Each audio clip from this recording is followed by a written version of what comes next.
Because of advancements in technology, social media, and the internet, you would think that many Nigerian traditional beliefs are things of the past. But the Nollywood mishap that took the life of Junior Pope as well as 4 other film crew members has shown that these traditional beliefs, superstitions, and thinking are still very present and powerful in the lives and minds of many young Nigerians. By now, you would have heard that Nigerian actor Junior Pope as well as 4 other film crew members passed on when the speedboat that he was on had a collision with a fishing boat, and 5 out of 12 people on the speedboat drowned and lost their lives. And among them was Junior Pope, who was quite a popular actor in the Asabawood niche of Nigerian film industry.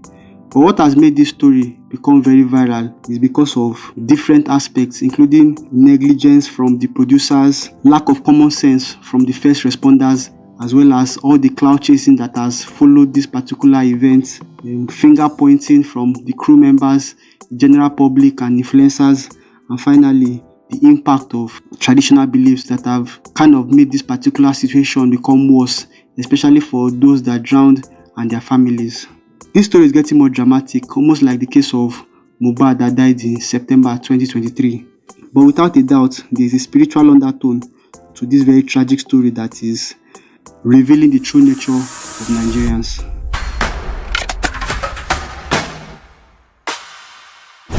Before we move on, please like the video, subscribe to the channel, comment below. Thank you. With all the things that are happening at the same time in this particular story, it's very easy to get confused and overwhelmed with making sense of what is going on. So in this video, I'm going to divide it into 4 parts. The first part, I'm going to talk about the impact and effect of traditions on the mind of people. The second part, I'm going to call it spirit. The third part, I'm going to call it morality. And the final part, the blame game. So in the first part of the video, which I'm going to call tradition, if you saw what happened on the 10th of April, which was the day of the mishap, and all the corresponding events, you would have been confused as to why so many things were done in the wrong way. But from what I understand now, many of the people that were present at that time were driven by their traditional beliefs. So what happened was that after the boat mishap, when Junior Pope's body was dragged to the shore, obviously at this point we've talked about the fact that nobody did CPR or did any kind of resuscitation, or at least taking the man to the hospital. Instead, they decided to take him to the mortuary. Now, on getting to the mortuary, the morticians there, being experienced with dead bodies, saw that there was still life in Junior Pope and told them that they should take him to the hospital. Instead of them taking him to the hospital, they decided to take him to a native doctor. And from there, they went there and they wasted so much time. And eventually, the native doctor told them that they should take him to the hospital. By that time, more than 20 minutes or 30 minutes had already passed. If you saw the video, you'd have seen a lot of people gathering, making it very difficult for Junior Pope to actually survive or breathe, because there were so many people, all of them with their phones, all trying to get a glimpse of the moment. At some point, they thought that he was alive. Then later, it became confirmed that he passed on. On leaving the native doctor, they now went to the hospital. And by the time they got there, he was pronounced dead. Even the Stanley on top actually confessed that he was the one that took him to the native doctor and that it was his last option to take him to the hospital, which makes no sense because his first option should have been to take him to the hospital or do some CPR. But out of lack of common sense, he did the exact opposite, which led to the eventual passing of Junior Pope. Now, to the second part of these whole traditions, one of the survivors of this boat mishap is an actor called TC Virus. And the day after the passing, I saw his video where he was talking about what happened. And his story was very detailed and very peculiar.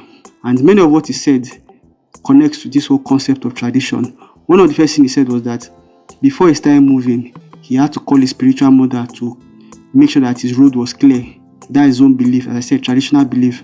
The second aspect of what he said was that before they actually entered on the boat, he poured a bit of Fanta into the river, to bless it or something like that. But before I entered the boat, I carry my Fanta while I buy.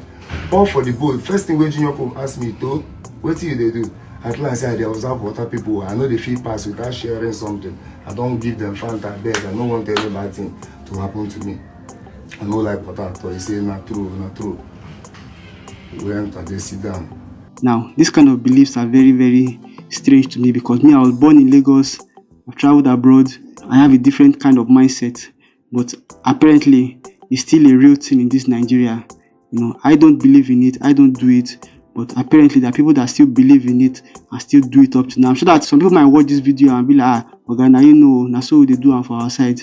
I'm not here to offend anybody, but it just shows that this is the kind of reality we are facing in Nigeria. Even with advancements in technology and Christianity and all that, people still hold on to these particular beliefs. So back to TC Virus, I talked about him pouring Fanta. Now there was the other part of him where he was shirtless, ringing a bell on the boat. Now a lot of people have been blaming him that he's part of the reason for the mishap, because when he was ringing the bell, he evoked the gods of the river, which was what caused the drowning. This is what I'm talking about, these traditional or superstitious beliefs. People that believe in it will get offended for me calling it superstition, but as long as you believe in it and you believe in it with all your heart, it has a potential for it to actually manifest in your life. So right now people are actually blaming him and saying that it was him that caused it because he rang the bell on their market day, which annoyed the gods and all that. This is what we are facing in Nigeria. I thought that Christianity and technology would have changed our mindset, but apparently it has not changed our mindset at all. So many people are still very entrenched in all those traditional beliefs. As I said, I'm not here to offend anybody, but this mentality is quite different from the way I see the world and where I'm coming from. And I believe in spirituality, I believe in the spirit, but there are some traditional beliefs that are very different from me, because this particular traditional belief is quite peculiar to that particular region where I'm from, which is Ogun State. We have our own beliefs, but this one is very different. The third aspect of traditions in this particular video has to do with the belief that anyone that drowns in the river has to be buried by the river. As I said, these are traditional beliefs that are unique to each area, and because of that, now there is now an ongoing drama because 2 of the crew members that passed on have been buried by the river. One of them was Abigail Frederick, who was the makeup artist, and this happened because her family could not raise money to give the villagers, because the villagers were demanding that if the family of this makeup artist, as well as the other people that drowned, don't bring some money and some other things, they will not be able to release the body, because they need the money to be able to do some rituals and some sacrifice so that the bodies can be released. If not, if they take the bodies without doing this sacrifice, that is going to be a curse on the family of those individuals. Now, this is very, very subjective. This is very tricky, because as long as people believe this type of thing and they have this fear in their psyche, it has the potential of becoming real. As I said, these are traditional beliefs that can be quite difficult for some people to accept. And people like myself, it's going to be difficult for me to accept it. But when you see that a lot of people actually believe in it and they stand by it, it can make you question your reality. Like, wow, so this is the Nigeria we are in. You would have thought that we have passed this stage, but apparently this is where we are still up to now. And it has real world consequences, because first of all, some parents just lost their children. And worst of all is that now they cannot even get the children back because of traditions. Now the children have to be buried by the river, which is a very unbefitting burial for people that just went to go and hustle and met a tragic fate.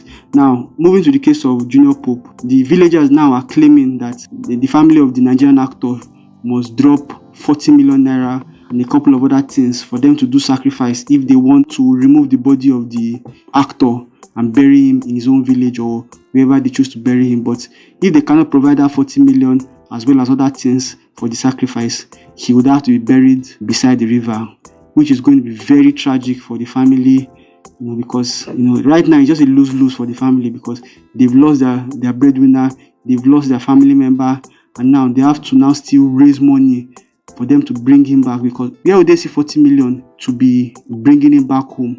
Because those movies that they even went to go and shoot was low budget, so where would they see that kind of money? Now they're not telling them that they have to now bury them in such an undignified way. At this point I just feel like it's a bit of extortion, because who is asking for this money? What is the money for? Who, at some point government has to step into this stuff, because it just feels like extortion. But to those that are involved in it, they'll say it's tradition and they believe in it. And when their priests talk, they will talk in such a very assertive way that if you don't do it, it will cause problem for you, you will be cursed and all that. If your faith is not strong, if you don't have a very clear spiritual life, it can really pull you in and you will not know what to do.